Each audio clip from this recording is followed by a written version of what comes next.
My name is Katerina. I am 27 and I've had a spinal injury since 2021.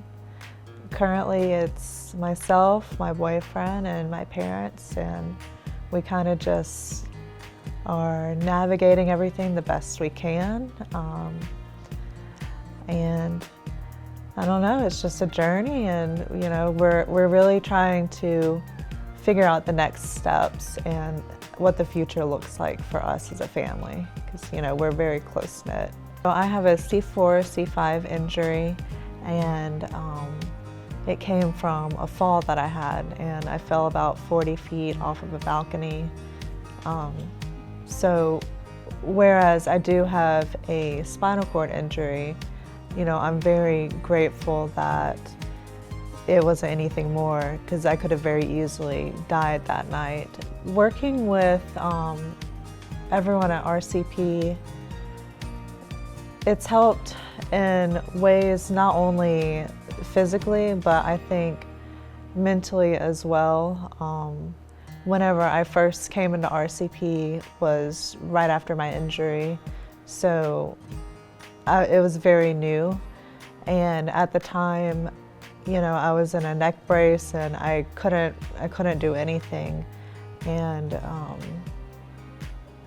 some of the occupational and physical therapists that I had in inpatient really helped, encourage me to not think about what I currently had at the time and think about what the future may hold for me. Like, they were very positive and reinforcing in that, every spinal cord injury is different, and you really just don't know what you may or may not get back, and that is okay, A little bit later, I was able to get more and more back, and through getting more and more back, I'm able to do my makeup now. I'm able to brush my hair, which is like really big for me because I'm a little girly and I like to be able to have those things.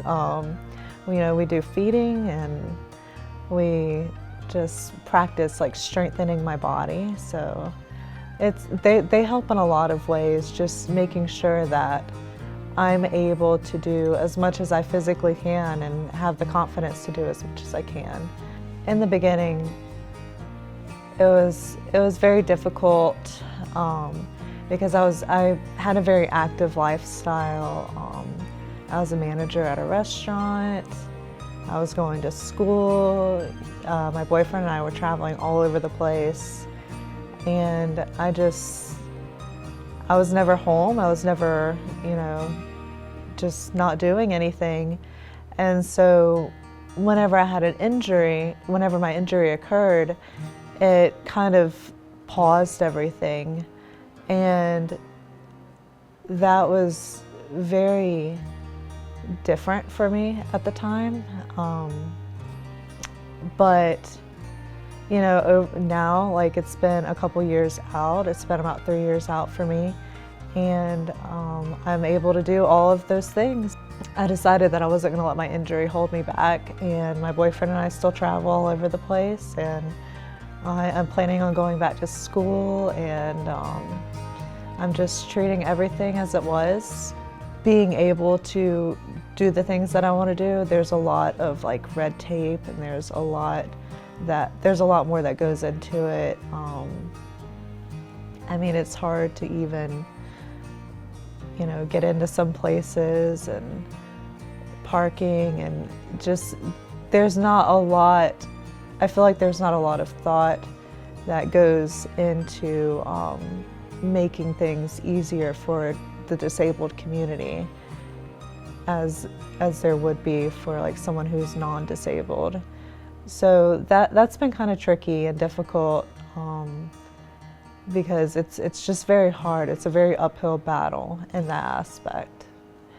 One thing I wish I knew more about whenever I was injured was insurance and just being able to get the basic necessities that I needed.